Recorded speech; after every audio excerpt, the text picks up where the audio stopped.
Cinta, uang, atau waktu luang? Pilih satu. Bisa pilih dua kan sih? Bisa. Udah, nggak apa-apa.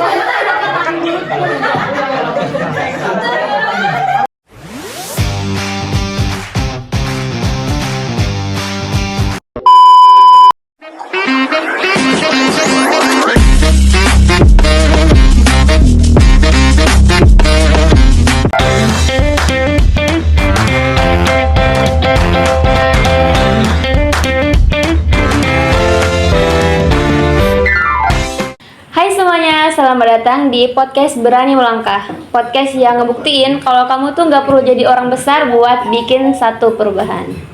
Benar, karena perubahan itu dimulai dari satu langkah kecil yang berani.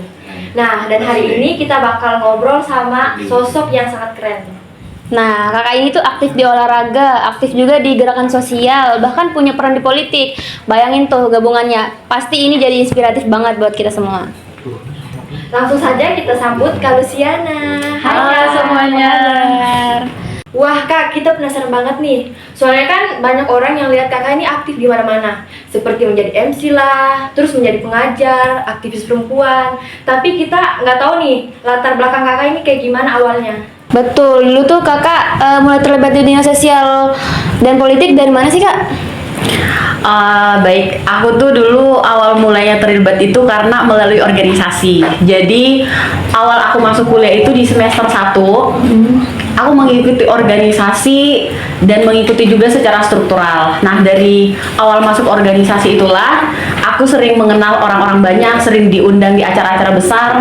Karena sering terlihat di acara tersebut, aku ditawarin lah untuk mengikuti kegiatan-kegiatan seperti menjadi MC, menjadi pengajar juga di setiap organisasi ataupun di ruang-ruang kelas ataupun forum di seminar-seminar ataupun diskusi.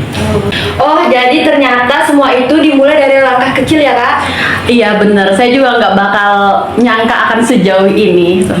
Nah, ini tuh pas banget sama tema kita hari ini, yaitu langkah kecil dampak besar. Nah, Kak, kita mau bawa topik ini ke yang real nih sama teman-teman pendengar kita di rumah. Iya, banyak banget Gen Z yang lagi merasa struggle.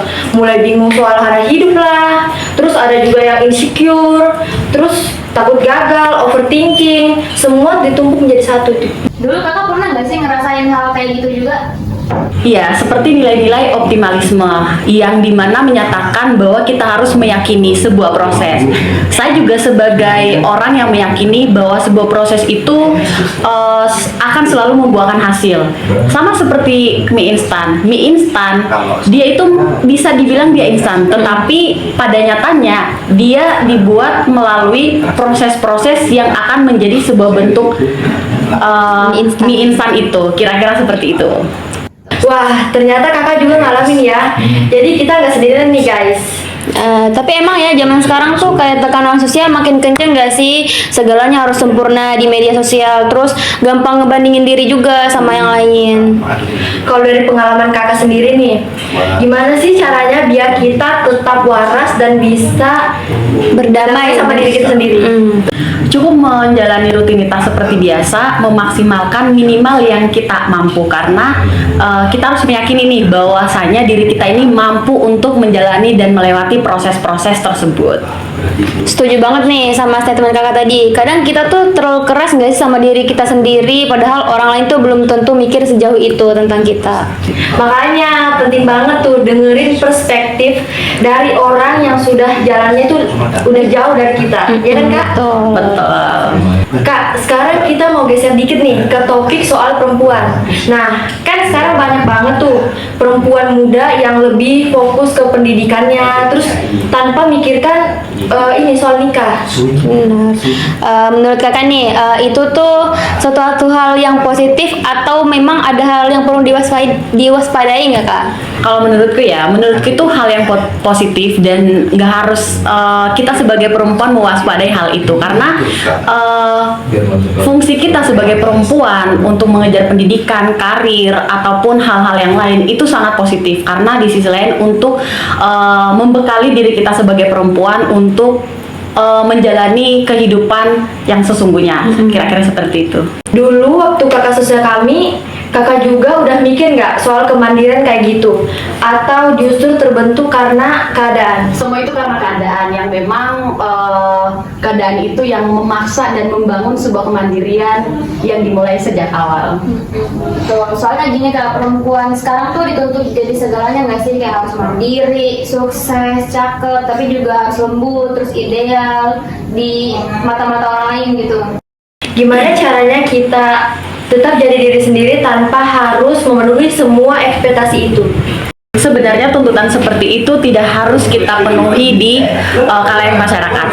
Dan sebenarnya kita juga mau menyukseskan diri kita sendiri sebagai perempuan, menjadi menjadi wanita sukses dan yang bisa berkarir di dunia pekerjaan seperti itu harus terbangun dari diri kita sendiri. Kira-kira seperti itu. Jadi kita sebagai perempuan jangan harus memperdulikan omongan masyarakat yang memang pada dasarnya dia tidak mengetahui nih bahwasanya kita juga perempuan bisa mempunyai hak yang sama, bisa berpendapat dan juga bisa menentukan arah gerak kita sendiri sebagai perempuan dan sebagai wanita karir seperti itu.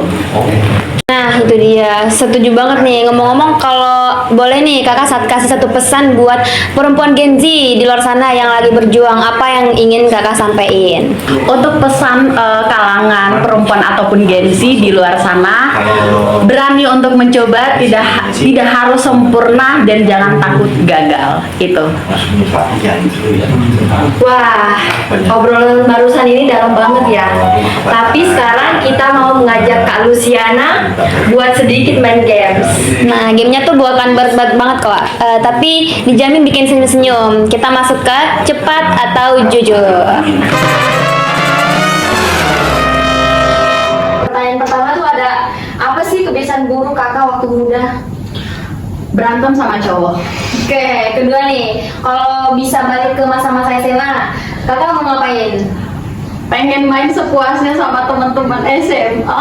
Iya bener banget pasti.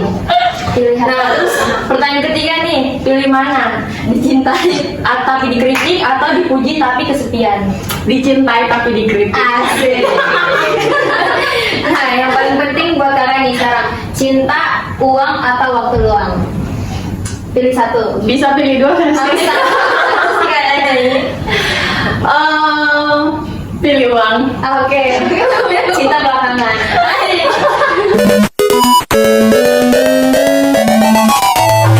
Wah, Kak, jawaban kakak ini jujur banget. Kita jadi tahu sisi lain yang nggak kelihatan di profil. Iya, benar. Formal, ya kan Kak? Betul banget. Oke. Kalau sini makasih banyak ya buat inspirasinya buat perempuan-perempuan Gen Z. Terus tadi seru dan jujur banget di pertanyaan. Insight-nya ngena banget ke kita semua. Nah, semoga banyak teman-teman di luar sana yang makin yakin kalau perempuan mandiri itu bukan hal yang egois, tapi untuk keberanian. Dan buat kamu yang lagi ngedengerin sekarang, ingat, langkah kecilmu hari ini bisa jadi dampak besar esok hari. Jangan lupa follow, share, dan komen episode ini kalau kamu merasa dapat sesuatu. Sampai ketemu di episode selanjutnya, karena kamu tak perlu besar untuk membuat perubahan. Bye!